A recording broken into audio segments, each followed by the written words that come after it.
জুবিনদাৰ আমাৰ মাজৰ পৰা হঠাৎ আঁতৰি যোৱাটো আমাৰ বাবে অতি কষ্টকৰ হৈছে। অসমবাসীৰ বাবে কষ্টকৰ, ভাৰতবাসীৰ বাবে কষ্টকৰ হৈছে। আমি জুবিনদাক সকলোৱে ভাল পাওঁ, প্ৰাণ ভৰি ভাল পাওঁ। এই প্ৰাণ ভৰি ভাল পোৱা শিল্পীজনৰ স্মৃতি চিৰযুগমীয়া কৰিবৰ কাৰণে আমি ডিমৌত সকলো ৰাইজে মিলি আমাৰ দিগন্ত পাটৰ বিশেষ উৎসাহত আমি সকলোৱে ৰাইজে মিলি তেওঁ স্মৃতি যুগমীয়া কৰিবৰ কাৰণে ব্যৱস্থা কৰিছোঁ। আৰু অনাগত দিনত তেখেতৰ যাতে স্মৃতি সদায় যুগমীয়া কৰি ৰাখিব পাৰোঁ, তাৰ বাবে এগছি বন্তিৰ জৰিয়তে আমি যাতে তেখেতক স্মৰণ কৰিব পাৰোঁ সদায়, এইটো ব্যৱস্থা আমি ডিমৌবাসী ৰাইজে কৰিম বুলি দৃঢ় প্ৰতিজ্ঞ হৈছোঁ। আৰু ইয়াৰ লগতে আমি এটা কথাই জনাইছোঁ আপোনালোকক যে আমি যিহেতু জুবিনদাৰ মৃত্যুটো এক অভাৱনীয় মৃত্যু বুলি কৈছোঁ আৰু তাৰ লগতে অস্বাভাৱিক, আমি সন্দেহৰ আৱৰ্তত আছে।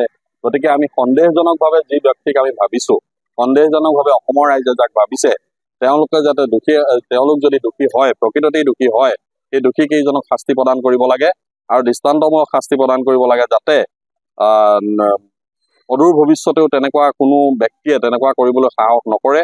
আৰু আমি উচিত তদন্ত বিচাৰিছোঁ। প্ৰথম কথাটো হৈছে তেওঁলোকৰ ওপৰত উচিত তদন্ত হ'ব লাগে আৰু ক্ষিপ্ৰতৰভাৱে তদন্ত হৈ ৰাইজক আমাৰ বিচাৰ বিবেচনাৰ মাজেদি ৰাইজক এই তদন্তৰ প্ৰক্ৰিয়া আগবঢ়াই লৈ গৈ খুব কম সময়ৰ ভিতৰত আমাক ৰিজাল্ট লাগে। অসমৰ ৰাইজে যাতে ৰিজাল্ট পায়, ইয়াৰ বাবদ জুবিনদা যাতে অমৰ হৈ ৰওক, ইয়াকে আমি কামনা কৰিছোঁ।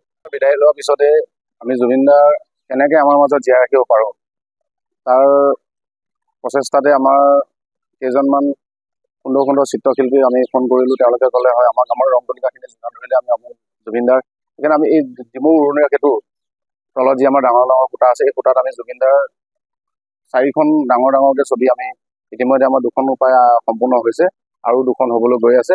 আমি পূব দিশৰ যিটো খুঁটা আছে, সেই খুঁটাটোত আমি এটা জুবিনদাৰ স্মৃতিত এটা আমি স্মৃতি ফোৰ বনাই তাতে আমি আজীৱন অক্ষয় বন্তি আমি জ্বলাই ৰাখিম। আৰু আমি ইতিমধ্যে এই কামখিনি আমি সম্পূৰ্ণ কৰিবৰ কাৰণে আমি আগবাঢ়ি আছোঁ আৰু ৰাইজৰ সহযোগিতা ভালেই পাইছোঁ।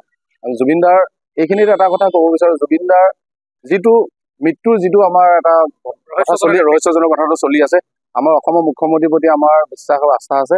সেয়েহে আমি মাননীয় মুখ্যমন্ত্ৰী SIT গঠন ইতিমধ্যে কৰিছে। যদি ৰাইজৰ SIT অসন্তুষ্টি হয়, তেনেহ'লে CBI দিয়াৰ কথাও ভাবিছে। যেনেধৰণেই নহওক, যি পৰ্যায়ে নহওক, যি প্ৰক্ৰিয়াই নহওক, কোনো যেন সাৰি নাযায়, তাৰ বাবে আমি ইয়াৰ পৰাই আমি মাননীয় মুখ্যমন্ত্ৰী মহোদয়ক অনুৰোধ জনাইছোঁ।